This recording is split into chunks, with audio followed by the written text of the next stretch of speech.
Sustainability and corporate sustainability. There is not a unique definition for sustainability. The most often quoted definition comes from the UN World Commission on Environment and Development, also known as the Brundtland Commission, which, in 1987, defined sustainability as meeting the needs of the present, without compromising the ability of future generations to meet their own needs. The overall goal of sustainability is the long-term stability of the entire system.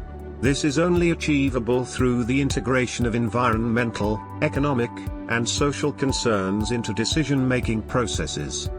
Environmental sustainability supposes that ecological integrity is maintained. Economic sustainability requires that secure sources of livelihood are assured. Social sustainability needs that personal, labor and cultural rights are respected. Corporate sustainability can be viewed as a new evolving corporate management paradigm, alternative to the traditional profit maximization model focused on growth.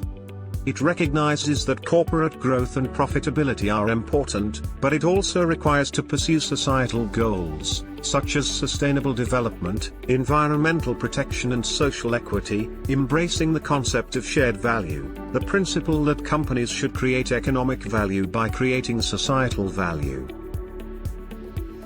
Corporate sustainability is essentially built upon the triple bottom line concept, developed in 1994 by John Elkington.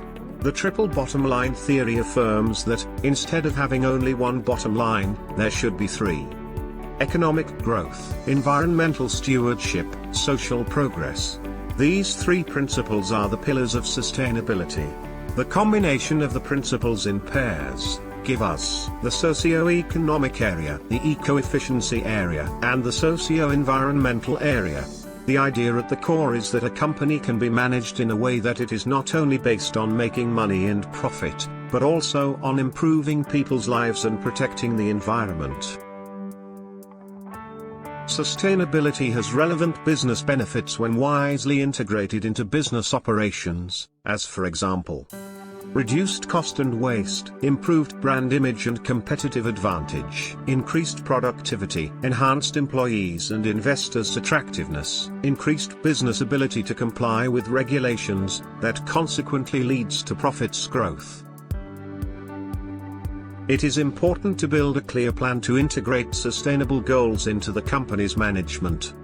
According to the model illustrated, the inputs are meant to guide leaders in developing an effective sustainability strategy, implementing programs and actions, processes, whose results can influence the sustainable performance and the stakeholders' reactions, outputs. These facts will determine the financial performance, results.